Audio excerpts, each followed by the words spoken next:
It's on. Good morning, Monsignor Michael. Good morning, my brother. It's a pleasure to be with you today. Thank you. Monsignor Michael Ekpeyon. Ekpeyon. Did I pronounce it well? Oh, you did.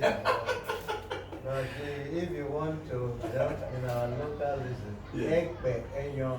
Ekpeyon. That is Lion of the Skies. Oh, really? Yeah. Wow. Ekpeyon. I'm so. Ekpe. Okay. Eyon is sky. Sky. Yeah. Okay. Thank you so much. I'm so elated to be with the Lion of the Sky. So, my dear friends, I'm with a very important figure here, an icon, Father Monsignor Michael Ekpeyon. He was born on the 21st of January, after Christmas, 1952 in Okopedi,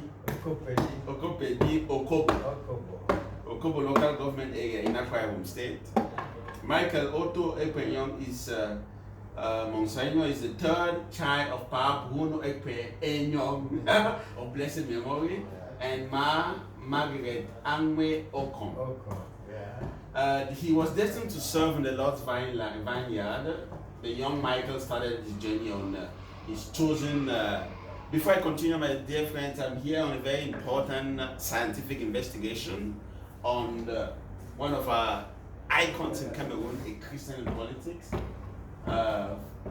Professor Dr. Bernard Sokika Fondong, referred to as the Socrates in Cameroon and also known as an intellectual in politics. I'm here because one of our distinguished friends and brother, Monsignor Ekpeyon, has read about, had known about Monsignor Dr. Professor Fondong. I'm going to ask questions after. So before we continue with Fondong, it's important to know who our dear Monsignor is. So I've spoken about his parents already. Papa Bruno Ekpeyon is of blessed memory, and Mama Margaret Angwe Okom. Who is 96. Who is 96 years old. Wow, this is interesting. Pa Bruno passed 2000, the year 2000. 20 years ago. May he so rest in peace. Amen. So, young Michael started his journey on his chosen vocation in 1965 at the Preparatory Seminary, Ason, before proceeding to the Queen of the Apostles Minor Seminary, Afaha Obon, 1966 to 1970. Both in Akwa Ibom State. At the start of 1971, he proceeded to St. Peter and Paul Middle Seminary, Bodida, Ibadan, found in Uyo State, where he was there from 1971 to 1977. For those of you from Cameroon, he was a classmate of our most Reverend Monsignor Martin Kima, Lekelefak. I can't forget him because he has my name, Lekelefak. I'm also called Lekelefak. George Chumbonga, Lekelefak. What is the name? So Lekelefak is my father's name, is the family name. I've always asked the meaning of Lekelefak, and I've always been told that it means unity. Oh. Unity. Great. Yes. Oh, Lekelefak. Yeah, so that accounts for why my family is a very united family, Lekelefak. Well, So Monsignor completed his formation there in 1997, and which was formation for priestly ministry. He was ordained a priest of the Lord in the order of Melchizedek by Dominic Cardinal Canem of blessed memory at the Sacred Heart Cathedral in Calabar on the 10th of December 1977, along with 6 of his classmates. During his school life, young Michael was noted for his love, respect, and commitment to the cause of human dignity. We are going to get this later when he's going to talk to us about his book on his experience with the coronavirus pandemic, a book which the whole world needs to read. So during his school life, young Ekpeyon was noted for his love, respect, and commitment to the cause of human dignity. It was therefore not surprising that he maintained this inviolable view of life in his service to God and humanity as a priest of God. An attitude that aided and contributed immensely to his success in the spiritual, pastoral, and academic life. He has had a lot of educational achievements. In quest for educational hours, Monsignor Michael Ekpeyon went beyond the shores of the country in search of the golden flames, like any other young and aspiring man of his age. Thus, in 1982, he entered the Concordia University in Montreal, Canada, cold Canada, for 1 year. For a 1 year program in advanced studies in the 20th century scientific achievements. From there, he proceeded to Duquesne University in Pittsburgh, United States of America, where he obtained a master's and a PhD in philosophy and systematic theology. That was from 1983 to 1988, after 5 years of dedicated studies. In 1996, the celebrant was at the Eastern Mennonite University in Virginia, USA, in further quest for knowledge and education prowess. In the course of his educational pursuit, Monsignor Quignon at various times obtained many educational and specialized certificates. These are Diploma in Religious Studies, University of Ibadan, Nigeria, University Urbaniana, University Rome, where he got a master's in philosophy. A BD, in philosophy, and then a master's in philosophy from Pittsburgh, a PhD in theology from Pittsburgh, a diploma in conflict resolution in Virginia, a diploma in religious peace building in Virginia, a diploma in peace studies in Virginia, USA. He has had a lot of work experience. Having made a good hallmark in the educational field, Monsignor Quignon's love for impacting knowledge and helping to mold the life of others prompted him to passionately find his way to the classroom. So between 1992 and 1993, he lectured in ethics at the Department of Philosophy at the Missionary Seminary of St. Paul, Gwagwalada in Abuja. And from 1998 to 2000, he was a lecturer in Metaphysics, Department of Philosophy at the St. Joseph Middle Seminary, Ekwa Ibom State. Apart from making his mark in the classroom as an exemplary and dedicated teacher, Monsignor Quignon also served devotedly as a member of the Cross River Radio Board from 1978 to 1981. He was a member of St. Margaret's Hospital Management Board, Calabar, 1978 to 1981. Member of Teacher Training College, Ikot Ansar, in Calabar, 1978 to 1981. Chaplain in the Nigerian Army, Calabar, 1978 to 1981. Educational Secretary from 1993 to 1998. And Chancellor from 1994 to 1998. Catholic Archdiocese of Abuja, where I just came from. I was there to interview Cardinal Onaiko. Oh, Naiko, that was my boss. My boss. I can see him there smiling. Cardinal Onaiko. His chancellor. Oh, interesting. Then after that, I walked under him as the Deputy Secretary General of the Bishop's Board. Oh my God, I see. Interesting. Small world.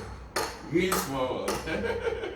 So did you know Monsignor Father George Edison from Lokoja? Yes, I took over from him as the Secretary General. Oh my God, this is interesting. So he joined the Catholic Secretariat of Nigeria as Deputy Secretary General, continuing from what he said, and he was Director of the Pastoral Agents Department in 2001 and served the Catholic bishops of the country in different capacities before becoming the Secretary General of the Secretariat in the year 2007.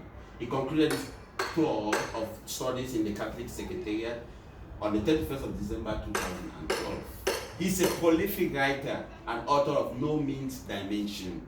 Monsignor Quignon has many writings to his credit, most of which have been published in newspapers and magazines within and outside the country. Prominent among the writings are Understanding Today's Youth, A Precondition for a Better Tomorrow, A Rationale for Christian Social Action, both published by the Voice magazine of the St. Peter and Paul Major Seminary, Bodija, Ibadan, 1976 and 1977. Understanding the Disabled, published by the Sunday Times, Lagos in 1979. Nigerian at 33, Which Way Forward, published by the Light newspaper of the Catholic Diocese of Lokoja in 1993. And Archbishop Desmond Tutu and the Future of South Africa, published by the Guardian newspaper in Lagos in 1994. He has presented so many papers, and workshops and symposia, including Doing Theology in the Distressed Environment, the African Synod as it affects the youth, Knowledge of the Catholic Doctrine and the Call to Holiness, Christian Families in Contemporary Times, Metaphysical Cults, Deeds, Influence, Deliverance, an analysis of the Nigerian situation, an analysis of the African Synod and the challenges of the third millennium, the role of women in economic development, Christ and Pentecostalism, the application of the principles of Catholic social teachings on the political, social, and economic life of Nigerian leaders and people, the dynamics of tolerance in the multi-ethnic, religious, and cultural society, and temporary political development, leadership, and service in Nigeria. In the publishing industry, Monsignor Ekpenyong is registered as a remarkable, has had a remarkable impact through the publications of educative, informative, and moral boasting books such as A Contribution Story to the Emerging Theologies of Africa, 1988, Storytelling, Imagination, and God Talk, 2002, Beware of God's Economic, Ethics, and Politics for National Development, 2005, In the Threshold of the Apostles, 2009, The John and the Paul in John Paul II, 2010, Catholic Principles for Aid for Formation of Conscience for Good Citizenship, 2012, Flickers of Mercy, 2016, and the Nigerian Question that is being presented today to mark his 40th, that was being presented then. He celebrated his 40th on the 27th of 2017. That was 3 years ago. So he's 43 years in the priesthood. Multos anos. Multos anos. Le sais que tu es content que vous parlez en français. Un peu, il n'y a pas de problème. Un peu, c'est quelque chose. Félicitations. Let's go to his pastoral ministry. Before taking up administrative positions at the Chancellor of Abuja Archdiocese in 1993, Monsignor Ekpenyong joined the Catholic Secretariat of Nigeria. Monsignor Ekpenyong has amiable and dutifully discharged his spiritual and pastoral duties as a dedicated servant in the Lord's vineyard, as identified by his activities in his home ecclesiastical province of Calabar, in Montreal. In fact, I studied just an hour in Montreal, in Ottawa. Ottawa, I did the GCL in Canada. Wow. So you went through the winter. Was it in St. Paul? St. Paul. Okay. Yeah. I was there when St. Paul was just about. Exactly. Yeah. Congratulations. Well, So he has had a lot of pastoral experience in Montreal, in Canada, in Pittsburgh, in the USA, in Yorin, in the diocese, in Abuja Archdiocese, in Tucson Diocese, in USA, and in Uyo Diocese.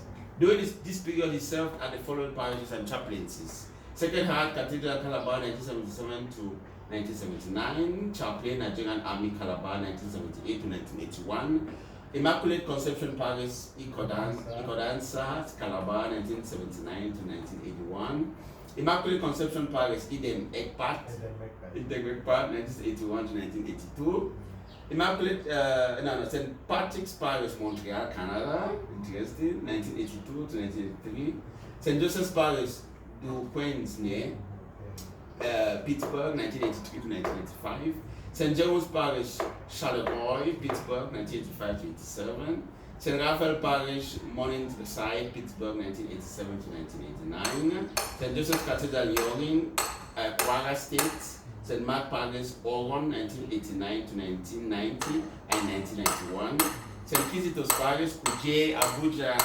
1992 to 1993. I always went there with the Cardinal. He always, every Christmas, he goes there to visit the prisoners at Kuje. Cardinal is like my father. He's the one who, he's just exceptional. It's a good man. It's a good man. So Our Lady Queen of Nigeria, Pro Cathedral, Gariki, Abuja, 1994 to 1996. Chaplain, Regina Patrice Girls Secondary School, 1996, 1998. That's in Gariki.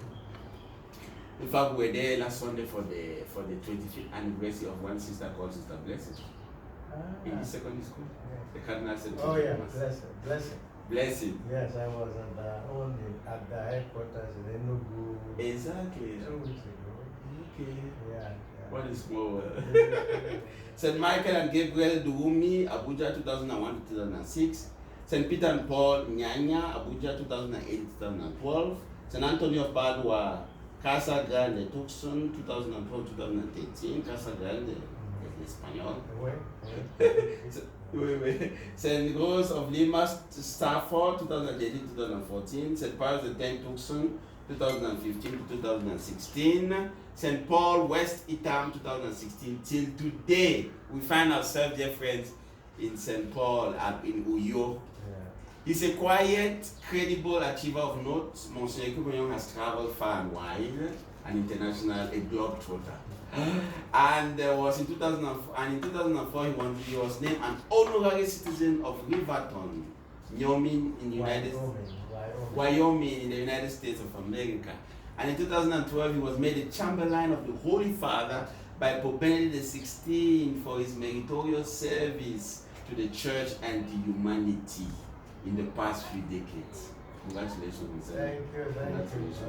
His investiture was performed by the President of the Catholic Bishops' Conference of Nigeria, the Most Reverend Ignatius Kaigama, at the opening mass for the second plenary meeting of the conference for 2012 at the Mater Dei Cathedral Umuahia, Abia State. Monsignor Ekwenyong hobbies include storytelling. We are going to get a lot of storytelling today during this interview. Reading, he loves reading. Table tennis, wow, I think that's why he's very fit. And lawn tennis also. Swimming, he swims like a fish. And gardening, he gardens very well. So to God be the glory for this wonderful introduction. So those of you viewers, and those are going to read my book, at least you now have a clue of who Monsignor Ekwenyong is. He's a traveler, he's a pastor, he's a scholar, he's a globetrotter, he's a missionary. Monsignor Ekwenyong, Thank you. it's great for all this work you've done. And as I was telling you, I came to Uyo to interview Bishop Aya, and then somebody told me you can't talk about Fonlong without interviewing Monsignor Ekwenyong. So that's why I'm here. Thank you. Monsignor Ekwenyong, we are in front of a very, very distinguished icon. Yeah. He's known as a Socrates in Cameroon.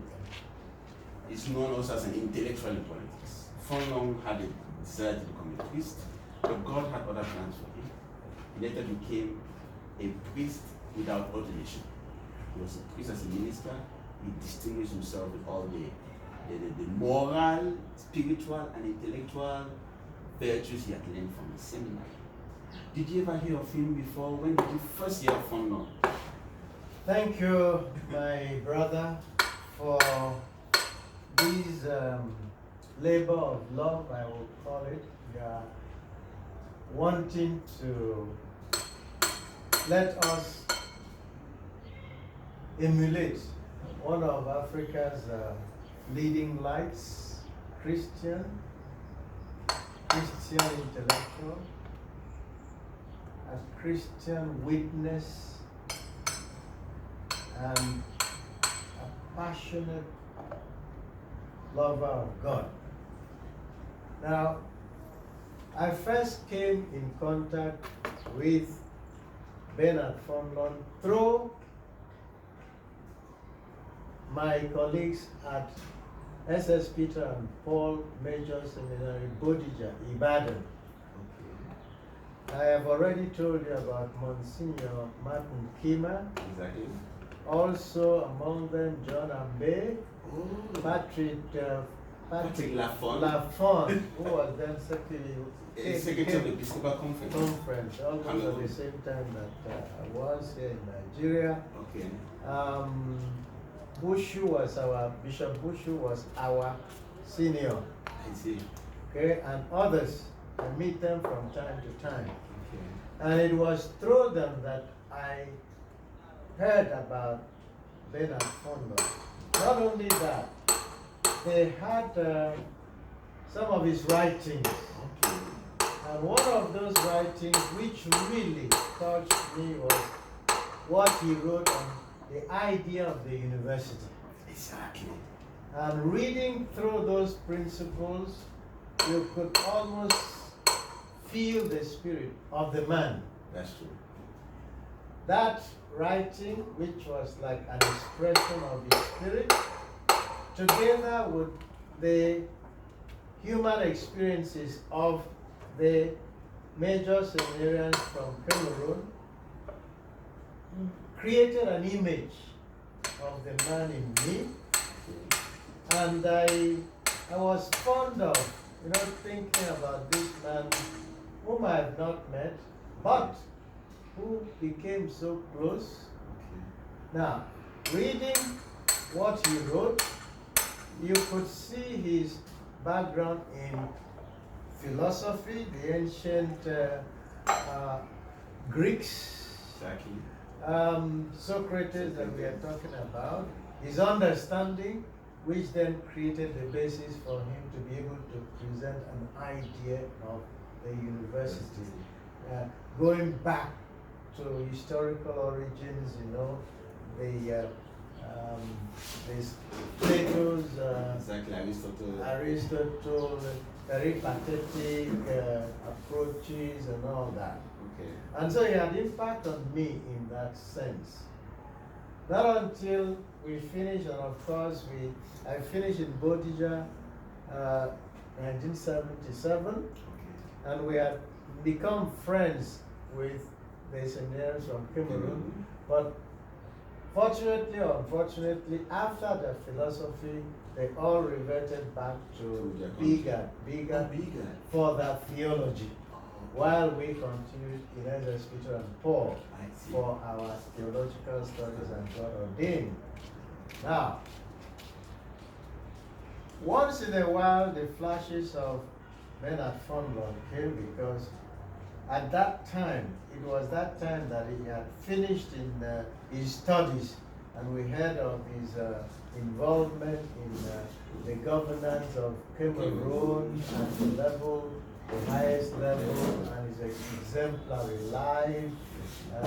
We heard about what happened, his journey into the priesthood, and how, for some strange reason, he was denied orders, and that was not the end of his Christian life, and he went on to study, went overseas and distinguished himself, and then came back. Okay? So, my recollection of coming in contact with him by proxy, by colleagues from Cameroon, and then what happened then when I came back from my studies in America in 1989, I decided to visit Cameroon.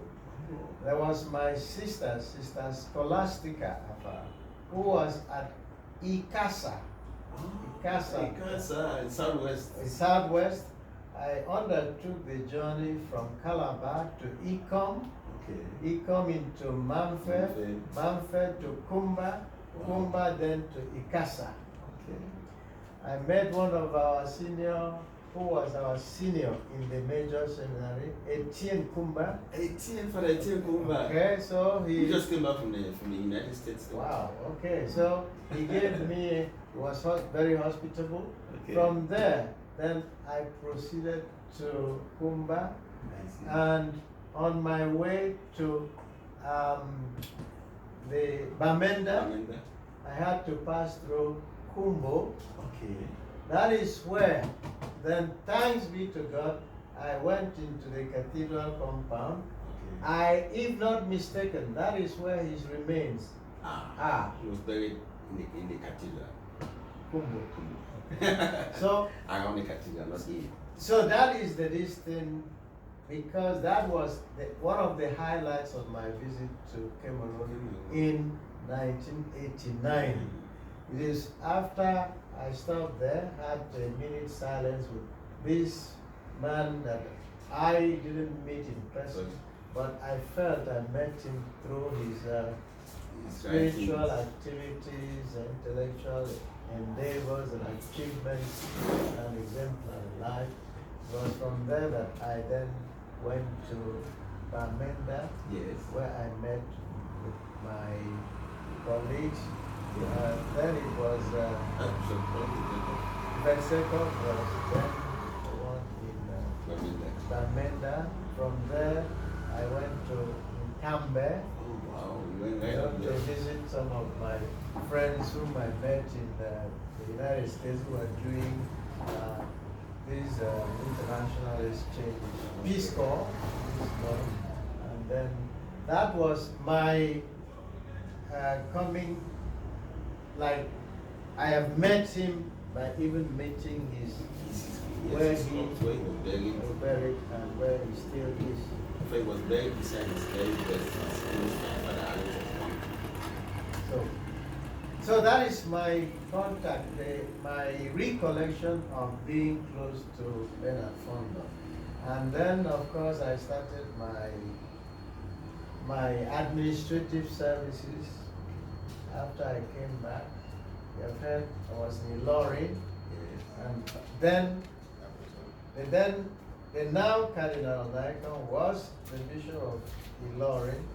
Okay. So I worked with him there for 1 year, and then I came back to Uyo, spent about 9 months, and then I was asked to go and serve in the new territory of Abuja. There I served with Cardinal Ekandem, the first Archbishop Of Abuja. of Abuja. Okay. And from there, then when I requested I work with him as his chancellor, and I stayed there working with him till 1998. I was there, we were the ones who organized. Of course, he was the president of the conference and the Archbishop of Abuja. And so was very privileged to be there to receive the then Pope John Paul II. And then it was in that capacity that I came very close to the Holy Father. Holy Father, and now where the new cathedral of Abuja is, that was the papal ground. Is that the 12 apostles? The 12 apostles, that is where he was received. Okay. And so I had that privilege to be in that company of being close to the Holy Father. Now St. John Paul. And then St. John Paul II. And indeed, what a surprise that this interview is taking place on the feast or the memorial of St. John Paul II. It's really coincidental. So today I celebrated because there's a group in my parish who have adopted him as their patron saint. So this interview, praying that St. John Paul II will intercede for the process of the canonization of Bernard Fondo. Okay, so that is the reason now. What has he contributed to these, my coming to know and appreciate who he is? Now, as the Secretary General of the Bishops' Conference of Nigeria, being the Secretary General, we also, were supposed to take control and help the bishops to take care of administrative matters. The Catholic Secretariat of Nigeria is the administrative headquarters of the Catholic Bishops' Conference of Nigeria. So you are in charge. And one of those institutions of the Bishops' Conference is the university. Exactly. We have one Catholic university in Nigeria that is owned by all the bishops of Nigeria. Is it Port Harcourt? It was in Port Harcourt. Veritas University. Now, we were the people, I was the last who, organized his movement to Abuja. Okay? Now, during that process of movement. Of the university. You make some reports, you write reports. That's true. Falling back on what I learned from an idea of the university.